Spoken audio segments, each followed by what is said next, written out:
and it's about working collaboratively with people. It's about respect and dignity. Three sisters who were part of a quadruplet who were originally from Kerala. Another major concern raised by the international students is regarding... Yeah, because they know how important it is, and not all students have had the opportunity at home to do these skills themselves. So I just want to know how it is. Have to understand what these values are. It is incorporating properly. You know, on a small amount of money.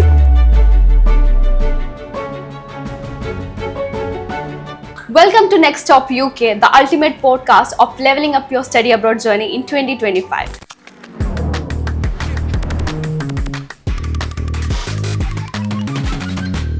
Next Stop UK, Season 1, Level Up 2025 Study Abroad Goals. Episode 3, The Real Truth of Studying Nursing at UK and What the Indian Students Must Know.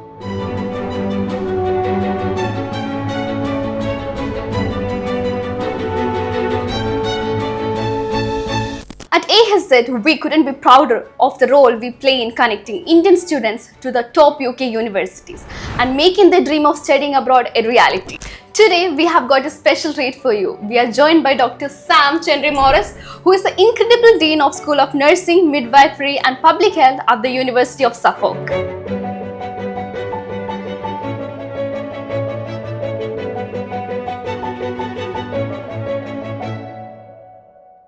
Get ready as we uncover what truly sets their nursing and public health programs apart and how AHZ is empowering students to embark on their life-changing journey. Welcome, Sam, to the podcast. Thank you for hosting me, Mashida.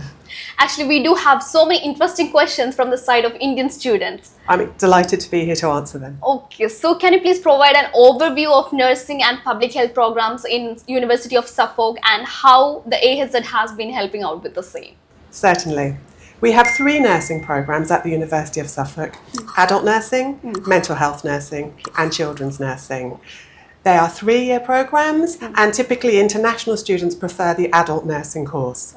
We also have a 2-year shorter adult nursing course for graduates. Those are the students that already have a health degree, and they can come and do a shorter program in the UK to also qualify as an adult nurse. And the other program we have is the Masters in Public Health and Wellbeing, and that is a 1-year full-time course in the UK with us at the University of Suffolk. Okay, that's really great to know that there are 3 kind of like adult nursing programs which is being provided by the university. So can you tell me like what makes the University of Suffolk stand out when compared to the other institutions in UK? One of our best selling points is our teaching and learning pedagogy. We call this block and blend. Students undertake 1 module at a time rather than managing 2 or 3 modules in a term. So the students do 1 module, then they have the assessment, they then get feedback on that module and that assessment before they start the next module. So the students really enjoy this because it helps them pace their learning and pace their work, and it spreads out the assessment load. So block and blend is the university teaching and learning pedagogy that is really valued by students. Okay, and can you tell me about key points or key benefits of pursuing adult nursing or the nursing and mental health programs in the University of Suffolk? Certainly. I guess the best selling point is that you learn how to be a nurse in theory, in the university, and in clinical practice. So half of the programs for nursing are in clinical practice and half are in the university. In clinical practice, you work on different wards, have maybe specialities, medicine, surgical, gynecology, and you learn with registered nurses, so you're actually doing the job as well, the practical experience. Okay, so you already mentioned about the practical experience which is being provided by the university. So I just want to know how it is incorporating properly and how they are ensuring the nursing graduates to come up with the new standards which is implemented by the healthcare sector or the healthcare roles.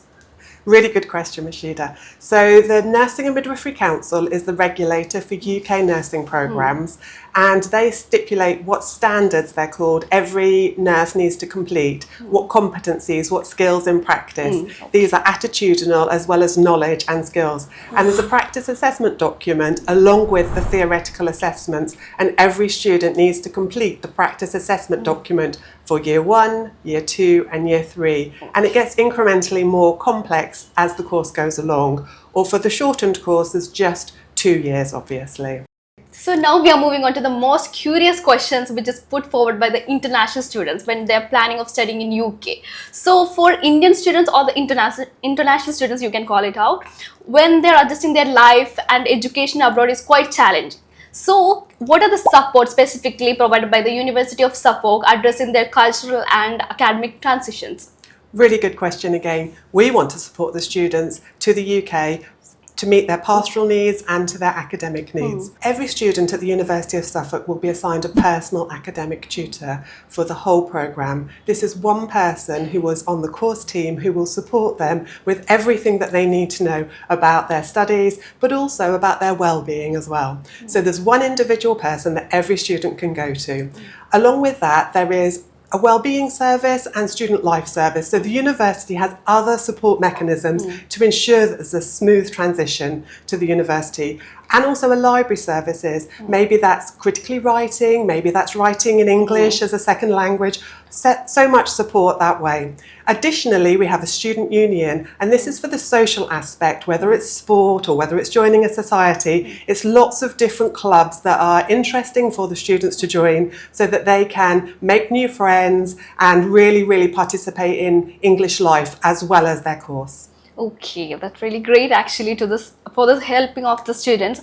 And can you please tell me one of the biggest challenges faced by any international students regarding the nursing course and how the university have addressed to that? Some of the students feel that the course is quite intense. There's an awful lot to learn. However, we feel that our block and blend pedagogy, the teaching one module at a time, with really intense teaching but lots and lots of support, is the way that we break down the information and make it more manageable for the student. It also gives the student confidence to move on to the next module. So that for us is absolutely the way that we work, because the student during this block and blend period can access their personal academic coach. They also work with other students and they form connections that way. And again, when you have social connections and you find some peers, that really helps again with your transition to the UK, gives you a confidence and gives you, just the sort of like more ideas to add to your knowledge. So basically getting one-to-one attention by the tutor for the nursing, that's really great for Andrea, as well as it is really helpful for the students as well, like their one-to-one sessions, right? Absolutely. There's 3 structured one-to-one sessions with your personal academic tutor every year, but also you can ask for more support. Plus, of course, when we have slightly smaller cohorts than some of the other universities, which means that you really make great, deep friendships on the course as well. So another major concern raised by the international students is regarding the rising tuition fees. So it's a common concern at the time. So what are the financial aids which is being provided by the University of Suffolk to help them with the same? Really good question again. We're concerned about the finances for the students as well, and we want to make sure they've got good value for money. The University of Suffolk offers competitive tuition fees, which can be paid in instalments. So that's the first thing. The second thing is that Ipswich, which is where the university is based, is only 1 hour away by train from London, yet it has the most affordable accommodation and it's a very cheap place to live in the UK. So that's another really important consideration for students. The third thing is that we have Vice-Chancellor Excellence in Health scholarships. These scholarships are for international students to apply for, and they are for £4,000 for each student, and there's 50 of these scholarships available at the university. Oh, that's really great to know, because there are like 3 selling points of the same. One is the installment options, obviously, that's really great, as well as the location base, which is 1 hour from the London, from the train. And regarding the 50 student scholarship, that Vice Chancellor 4,000, is it for the all international students? It is for all international students, but there's no reason why AHZ students wouldn't be eligible. It's for health students only, so for the nursing programmes and for the public health programmes. And it's to the student applies demonstrating how they have the potential to make a difference in practice for health. Okay, so the scholarship is mainly focusing on the health programs. Absolutely. Okay, that's really great as well. So before choosing a course, like major consideration of the international students is regarding what will be the career prospect once after the graduation. So what is the support provided by the university to ensure whether the students are getting employment once after the graduation? Really good question again. There is a huge demand for registered professionals in the UK. So once you have graduated from the University of Suffolk, employability, it will not be a problem at all. We have 98% employability at the University of Suffolk for all of our health programmes. The NHS, the long-term workforce plan, sets out what the NHS needs for the next 20 years, and it is showing that we need more adult nurses and we need more public health practitioners as well. There's a shift as well in demand in the UK. The NHS recognises that we cannot, we have an ageing population and we have a shortage of nurses, hence why there's lots of career opportunities for graduates once they've done the course. And we cannot continue to just add more and more healthcare. So we need to start giving more public health messages to help people to start life well, to live well, mentally and physically, to age well, and ultimately to die well. And this is where the public health practitioner comes in as well. So there's a shift in the NHS to more care in the community and primary care to support well-being. But obviously there's still a great deal of demand for adult nurses as well. So not only does the course set you up for NMC registration, so this means you register as a nurse with the Nursing and Midwifery Council. They are the regulatory body in the UK. There's no English language testing or anything because you've studied in English in the UK. So you automatically go onto the register and then you're eligible to apply for jobs in the UK. Because you've worked in placements, you know many of the hospitals and the wards and the placements. And again, they often, in your final placements, are talking to you as a student to say, come and apply here, we have a vacancy. So really well connected because you're in placement so much to get a job at the end of your course. Not only are there jobs at the end of the course, there's also other programs of study as well, such as advanced clinical practitioner or midwifery, so postgraduate careers that you can embark on as well. So we're really fortunate that we have great links with practice with our employers. Students go on to employment, as I said, 98%, or they can do some other study as well. So come and join us. Okay, that's really great to know that the employability rate is 98%, as well as to know about the NHS, the registration is given by the university or separately they have to register. A good question again. The university's programmes are validated by the Nursing and Midwifery Council. It is the UK Nursing and Midwifery Council that register the students. So the university tells the council and then they go on the register. It's a national register, which means they can work anywhere in the UK, not just in Suffolk or around the Suffolk University. So again, a national register, and they can work anywhere in the 4 countries of the UK actually as well. So England, Scotland, Wales and Northern Ireland. Okay, that's really great. And we just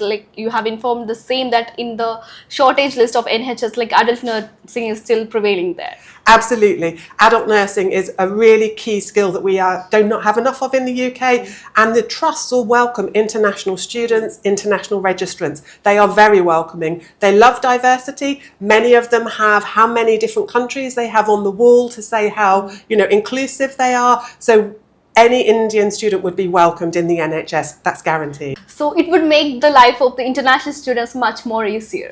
They will definitely feel welcomed and they will feel that they have a sense of belonging and that there's jobs afterwards, so yes. As you have already mentioned that UK is a country which is really welcoming to the international students. So can you please tell me regarding the steps which is taken by the university for the smooth integration into the campus life or the overall student experience beyond the academics, that is ensuring the balance between the learning as well as the personal growth? We absolutely take students' personal growth seriously at the University of Suffolk. The personal academic coach that I've already mentioned talks about their pastoral needs, but we have a whole programme for students called the Home Away from Home that the Student Union run as well. And this is because we understand, whether you're coming from somewhere else in the UK or internationally and from India, that coming away to university is a really big step. It's a big transition. So we really want that transition to be as smooth as possible. The Home Away from Home programme offered by the Student Union looks at pastoral skills growth as well as cooking and how to do your washing. Seriously, it really supports students, especially if it's their first time where they have not been with their family. The other thing that the Student Union offers is lots of different societies so that you can meet different people where your interests can be met, whether this is a women's society, midwifery society, nursing society, but it could also be creative writing or crafting. So there's lots of areas where the students can develop their personal skills as well as their academic skills. So they're providing these activities from the basics like cooking, cleaning and washing and all. That's really great actually. Yeah, because they know how important it is, and not all students have had the opportunity at home to do these skills themselves. And actually, learning how to budget, learning how to cook nutritious food, on a small amount of money is a really important life skill. Yeah, that is really required. So the students who are graduating from the healthcare sector within UK, is it recognized within UK or globally? I think one thing that the pandemic, the COVID-19 pandemic showed us is that all healthcare is now global, okay? Yeah. So the courses at the University of Suffolk are UK courses, but they have specific modules and the content is highly relevant to the global healthcare.